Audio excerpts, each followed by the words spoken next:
సాధారణంగా చెరువులు కబ్జాల వల్ల కుంచుకుపోతాయి. కానీ ఇక్కడ సీన్ రివర్స్. ఏటికేడు విస్తరిస్తూ ఊళ్లను మింగేస్తోంది ఆ చెరువు.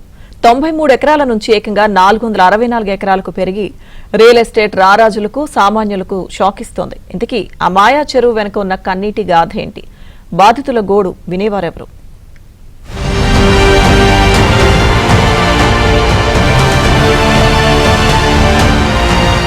గత దశాబ్ద కాలంలో తెలంగాణలో అభివృద్ధి రాకెట్ స్పీడ్లో దూసుకెళ్లిన పరిస్థితి కనిపిస్తుంది. ముఖ్యంగా ఔటర్ రింగ్ రోడ్డు ఆనుకున్నటువంటి గ్రామ పంచాయతీలు మున్సిపాలిటీలు అయ్యాయి, మున్సిపల్ కార్పొరేషన్లు అయ్యాయి. ఇప్పుడు అవన్నీ కూడా గ్రేటర్ పరిధిలో విలీనమైనటువంటి పరిస్థితి మనం చూస్తున్నాం. అయితే ఇదంతా అభివృద్ధి ముఖ్యంగా వివిధ మెట్రో నగరాలతో పోల్చుకున్నా కూడా హైదరాబాద్ రియల్ ఎస్టేట్ రంగం దాదాపుగా అందనంత ఎత్తుకు చేరుకుంది. ఇదంతా ఒక పక్క చూసుకున్నట్లయితే ఈ అభివృద్ధిలో భాగంగానే చెరువులు, తూములు, కుంటలు, బఫర్ జోన్లు, ఎఫ్టీఎల్ ల్యాండ్స్ అన్నీ కూడా తగ్గిపోయినటువంటి పరిస్థితి కనిపిస్తూ ఉంది. ఇప్పటికే చాలా చెరువులు కనుమరుగైపోయినటువంటి పరిస్థితి మనం చూస్తున్నాం. దీన్ని పునరుద్ధరించడానికి హైడ్రా కూడా రూపొందిన పరిస్థితి కనిపిస్తూ ఉంది. అలాగే హైడ్రా వచ్చిన తర్వాత చాలా చెరువులను కూడా డిమాలిష్ చేసినటువంటి, అంటే ఎక్కడైతే ఉన్నటువంటి చెరువులు తీసుకున్నారో వాటన్నిటిని కూడా చుట్టుపక్కల ఉన్నటువంటి ఆక్రమణలను డిమాలిష్ చేసి చెరువులను కూడా పునరుద్ధరణ తీసుకొచ్చిన పరిస్థితి కనిపిస్తూ ఉంది. ఇదంతా ఒక ఎత్తు అయితే అమీన్పూర్లోని పెద్ద చెరువు పరిస్థితి మరొక ఎత్తు. దాదాపుగా 93 ఎకరాలు ఉన్నటువంటి చెరువు ఇక్కడ పరిధి చూసుకున్నట్లయితే దాదాపుగా 3 రెట్లు 4 రెట్లు పెరిగింది. సో ఎందుకు పెరిగింది, పెరగడానికి గల రీజన్స్ ఏంటి, అలాగే ఈ చెరువు పెరిగితే దాని చుట్టుపక్కల ఉన్న వాళ్ళు అభివృద్ధి చెందాలి కానీ ఎందుకు నష్టపోతున్నారు, ఎంతమంది నష్టపోయారు, ఎందువల్ల నష్టపోయారు అనేది ఈ స్టోరీలో చూద్దాం. ఎక్కడైనా ఎప్పుడైనా కబ్జాల కారణంగానో వాతావరణ పరిస్థితుల కారణంగానో చెరువులు చిన్నబోతాయి. కానీ అమీన్పూర్ చెరువు కథే వేరు. ఇది రోజు రోజుకు విస్తరిస్తూ చుట్టుపక్కల ఉన్న సామాన్యుల గుండెల్లో రైళ్లు పరిగెత్తిస్తోంది. 2005 నాటికి పక్కా రెసిడెన్షియల్ జోన్ గా ఉన్న ప్రాంతాలు 2017 నాటికి ఒక్కసారిగా ఎఫ్టీఎల్ పరిధిలోకి వచ్చి చేరాయి. అప్పట్లో కేవలం 93 ఎకరాలు మాత్రమే ఉన్న ఈ చెరువు ఇప్పుడు ఏకంగా 464 ఎకరాలకు పెరిగిపోయింది. ఇలా ఏటికేడు విస్తీర్ణం పెంచుకుంటూ పోవడమే కాకుండా కొత్తగా పక్కనే ఉన్న కుంటలను కూడా ఇందులో కలిపేసి ఎఫ్టీఎల్ పరిధిని పెంచేసింది హెచ్ఎండిఏ.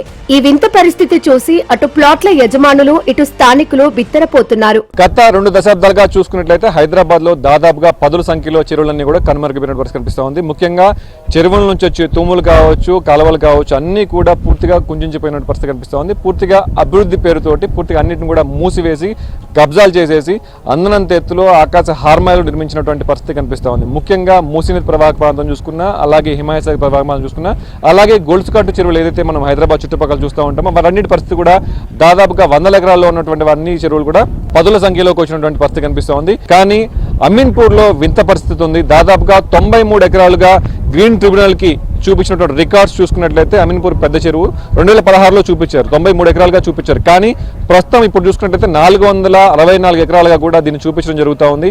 ఈ నేపథ్యంలోనే ఈ చెరువుల్లో ఉన్నటువంటి ఆనుకుని ఉన్నటువంటి డెవలపర్స్ కావచ్చు, కొనుక్కున్న వాళ్ళకి సంబంధించినటువంటి ఫ్లాట్ ఓనర్లు కావచ్చు తీవ్రంగా నష్టపోతున్నాం అని చెప్పేసి చెప్తున్న పరిస్థితి కనిపిస్తోంది.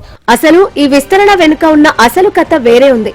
సాఫ్ట్వేర్ రంగం విస్తరించడంతో 90వ దశకం నుంచే హైటెక్ సిటీకి దగ్గరగా ఉన్న అమీన్పూర్ ప్రాంతానికి విపరీతమైన డిమాండ్ పెరిగింది.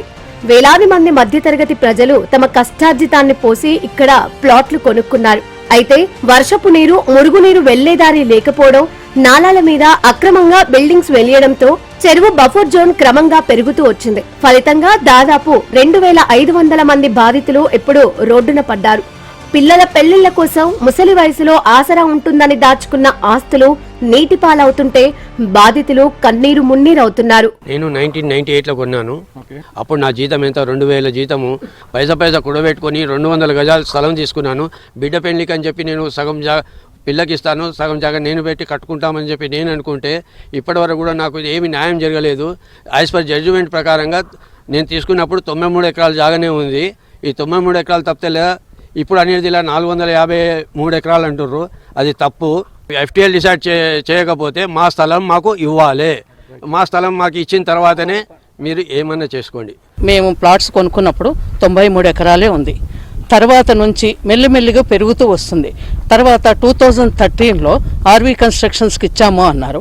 వాళ్ళేవో కొన్ని మ్యాప్స్ ఇస్తారు, దాన్ని ఫాలో అవుతున్నామన్నారు. తర్వాత 2016-17లో బయోడైవర్సిటీ అన్నారు. సడన్గా ఉండి చెరువుని 465 అన్నారు. 93 ఎకర్స్ 231 సర్వే నంబర్లో ఉండాల్సిన ల్యాండ్ నాకు తెలిసిన ఎస్టిమేషన్ ప్రకారం 40 ఎకరాలు కూడా ఉండవండి.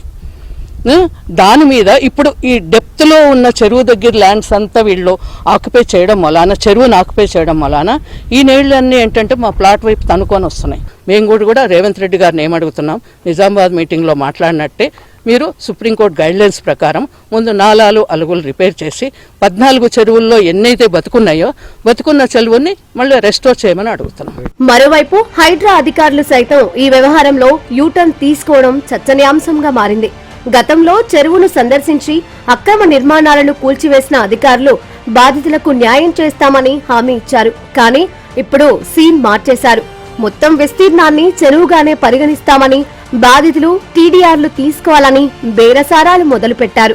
ఒకవేళ ఒప్పుకోకపోతే చట్ట ప్రకారం భూసేకరణ చేస్తామంటూ నోటీసులు ఇస్తున్నారు. ఇతర చెరువుల విషయంలో 1970, 80ల నాటి రికార్డులను చూసే అధికారులు అమీన్పూర్ విషయంలో మాత్రం ఎందుకు మాట మారుస్తున్నారని ప్లాట్ ఓనర్స్ నిలదీస్తున్నారు. ప్రభుత్వం ధర మార్కెట్ ధరతో ఏమాత్రం పొంతన లేకపోవడంతో బాధితులు దిక్కుతోచని స్థితిలో కొట్టుమిట్టాడుతున్నారు. మొత్తంగా ఇక్కడ ఉన్నటువంటి 14 చెరువులు ఏదైతే ఉన్నాయో ఆ 14 చెరువులని పునరుద్ధరించిన తర్వాత మాత్రమే, వాటి బౌండరీస్ ఏదైతే ఉన్నాయో వాటిని ఫిక్స్ చేసుకున్న తర్వాత మాత్రమే ప్రభుత్వం వేరే దిశగా ముందుకు వెళ్ళాలి. ముఖ్యంగా వాళ్ళ భూమిని వాళ్ళు గుర్తించుకొని ఇన్ఫ్లో అవుట్ఫ్లో సరిగ్గా క్రమబద్ధీకరించిన తర్వాత మాత్రమే మిగతా మా ఫ్లాట్ల జోలి విషయం కావాలి.